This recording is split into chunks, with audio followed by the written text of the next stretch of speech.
अस्सलाम वालेकुम नाज़रीन, मेरा नाम अली हैदर है और आपका शुक्रगुजार हूँ कि आपने मेरी ये वीडियो देखने के लिए वक्त निकाला। नाज़रीन, जो लोग मुझे फॉलो कर रहे हैं पिछले 8-10 महीनों से, जब से इसराइल के साथ फ़लस्तीन की ये जंग, या यूँ कह लें कि जब से इसराइल का एक बेईमाना जुल्म शुरू हुआ है, वो जानते हैं कि इस पूरे दौरानिए में मेरी तरफ से आपको हमा वक्त, हर वक्त, चाहे आप इंडिया में बैठे हैं, पाकिस्तान में बैठे हैं, आप बांग्लादेश में, यूएई में बैठे हैं, आपको एक ऐसी प्लेटफॉर्म मुहैया किया गया जहां से आपको पल पल इस जंग की रिपोर्ट दी गई है।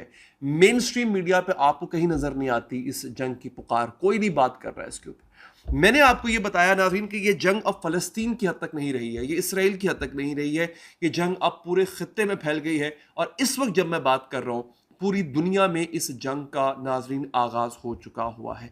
मेरे पास आज कुछ कमाल की खबरें हैं और सबसे पहली बड़ी खबर तो ये है कि 3 दिन की बात रह गई है। यमनियों ने इसराइलियों को 3 दिन की मोहलत दे दी है, अदरवाइज वो करेंगे क्या? ये बहुत बड़ी चीज है दोस्तों। इसराइल के पास, ठीक है, वो उसके पास जदीद हथियार है, उसके पास फौज है, अमेरिकी इमदाद, सब कुछ है। इसराइल को सिर्फ एक चीज ने रोका हुआ है, वो है उसकी एटमी सलाहियत। यमनियों ने उसका भी तोड़ निकाल लिया। यमनी बेसिकली उस गर्दन तक पहुंच गए हैं इसराइल की और बिल्कुल दबोचने के करीब है।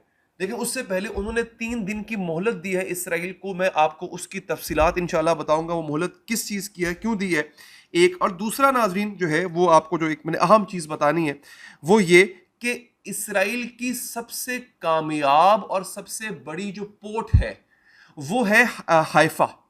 हाइफा पोर्ट को यमनियों ने बैंकरप्ट कर दिया है। देखिए, एक बंदरगाह के सर पे पूरा मुल्क चल रहा था दोस्तों। ठीक है, अमेरिकन एड भी आती है, सब कुछ होता है, लेकिन हाइफा वहां की सबसे बड़ी पोर्ट है। वहां से इसराइल ना सिर्फ तिजारत करता है बल्कि अपने खाने पीने की चीजें भी बाहर से मंगवाता है और हाइफा के जरिए आते हैं। हाइफा पिछले 8 महीनों से नॉन ऑपरेशनल पड़ी हुई है, एंड थैंक्स टू यमनीस। इसकी तफसीलात मेरे पास है।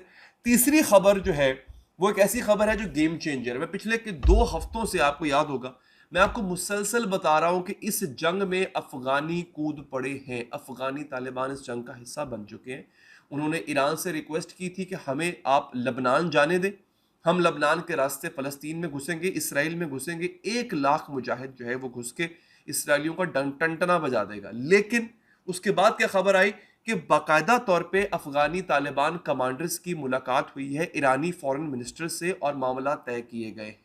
आज की मेरे पास खबर ये है कि अफगानी मुजाहिदीन तालिबान जो है वो नाज़रीन शाम पहुंच चुके हैं और बरास्ता शाम वो लबनान में दाखिल होंगे। आपको पता ना, शाम, लबनान, ये सब बॉर्डर्स, इसराइल बॉर्डर्स मिलते हैं। बरास्ता शाम, अब वो अगली मंजिल उनकी लबनान है। लबनान के बाद वो फ़लस्तीन में दाखिल हो जाएंगे। ये वो कौम है जो गुज़िश्ता 20-22 साल से मुसलसल दुनिया की सुपर पावर अमेरिका से न सिर्फ जंग लड़ी इसने, बल्कि उसको हरा के अपने मुल्क से निकाला भी।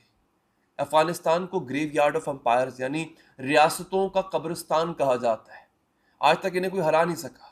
अब इस जंग का ये हिस्सा बनने जा रहे हैं। सोचिए ये क्या करेंगे। इसकी तफसीलात भी मेरे पास मौजूद है। इंशाअल्लाह आज की वीडियो में मैं आपको ये भी बताऊंगा।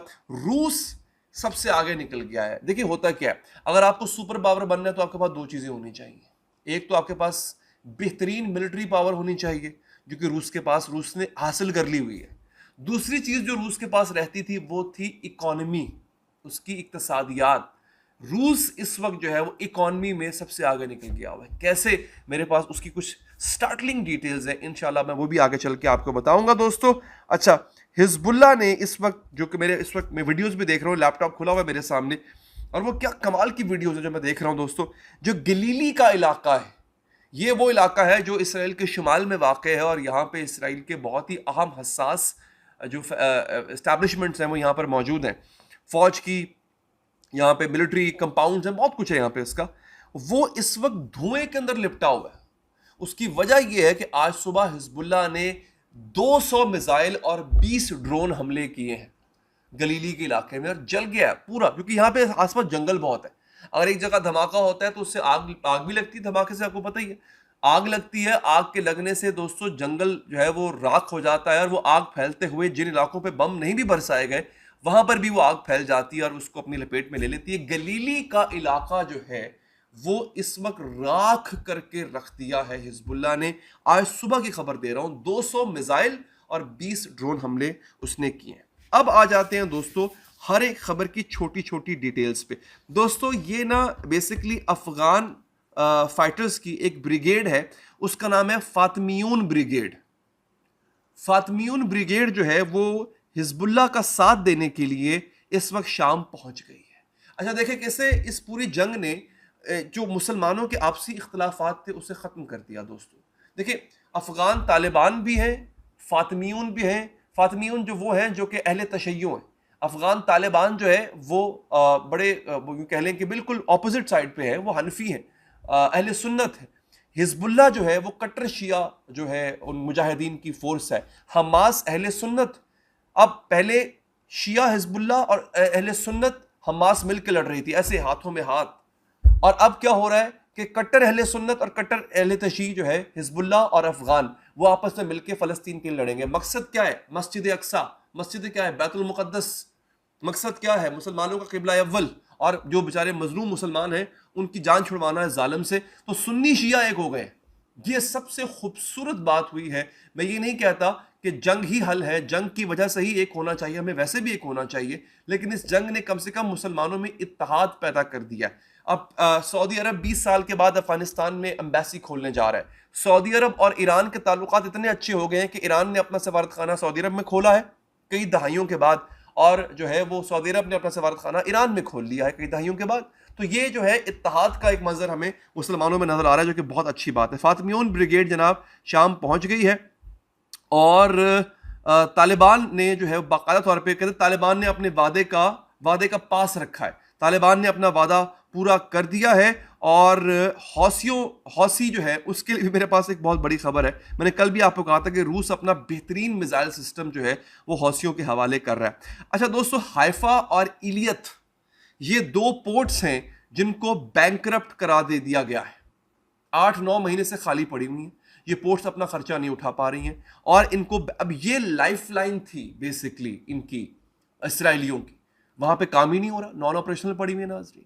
अब आ जाते हैं यमनियों के ऊपर। दोस्तों डिमोना न्यूक्लियर रिसर्च सेंटर, ये इसराइल के लिए इतना अहम है जैसे इंसानी जिस्म में दिल होता है। ये न्यूक्लियर रिसर्च सेंटर इस वक्त यमनियों ने क्या किया, यमनियों ने इसकी सैटेलाइट पिक्चर्स जारी कर दी हैं। इसराइली सर पकड़ के बैठ गए हैं कि ये क्या हुआ है, क्योंकि इस तक पहुंचना, इसकी सैटेलाइट पिक्चर्स लेना तकरीबन नामुमकिन था।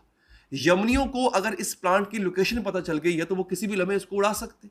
और इसराइल का आयरन डूम सिस्टम कितना कामयाब है वो हमने देख लिया पिछले कई दिनों में। हिजबुल्ला ने मार मार के सुझा दिया इसराइल को, और आयरन डूम सिस्टम बिल्कुल उनके मिसाइल नहीं रोक सका हिजबुल्ला के। इसकी तस्वीर जारी हो गई है। हिजबुल्ला ने कहा है अगर 3 दिन के अंदर आपने गजा पे बमबारी बंद ना की तो हम ये आपका न्यूक्लियर जो रिसर्च सेंटर है उड़ा देंगे, और वो उड़ा भी देंगे। वो यहां से बिल्कुल आउट है, वो कर देंगे ऐसा। ठीक है, ये है बहुत बहुत बहुत बड़ी खबर। रूस जो है वो पिछले 2 साल से रूस पे अमेरिका ने पाबंदी लगाई हुई थी, लेकिन नाज़रीन यहां पे लिखता है, वर्ल्ड बैंक की रिपोर्ट है कि World Bank has classified Russia now as the high income country, estimating the gross income per capita 14,250 per year. वहां पे हर बंदे की जो एक एवरेज आदमी है उसकी जो कमाई है वो $14,250 है। पाकिस्तानी रुपयों में ये कोई गालिबन 40-1 लाख तो बनता ही है आई गेस। इंडियन रुपीज़ में भी कई लाखों रुपए बनते हैं। ये एक आम आदमी की बात कर रहा हूँ। जैसे पाकिस्तान में एक आम आदमी की जो पर कैपिटा इनकम है हमारे यहाँ वो गिनी जाती है, वो है $1,500। यहाँ पे कितना है? $14,250। फर्क देखिए। तो रूस जो है वो अमीर तरीन ममालिक की फहरिस्त में आ चुका हुआ है। यानी एक तरह से सुपर पावर के जितने भी इंग्रेडिएंट्स होने चाहिए थे वो रूस के पास नाजरीन आ चुके हैं। Russia is now also the country with the largest GDP PPP in Europe. Europe के मुल्कों के मुकाबले में इसका जीडीपी सबसे ज्यादा हो चुका हुआ है दोस्तों।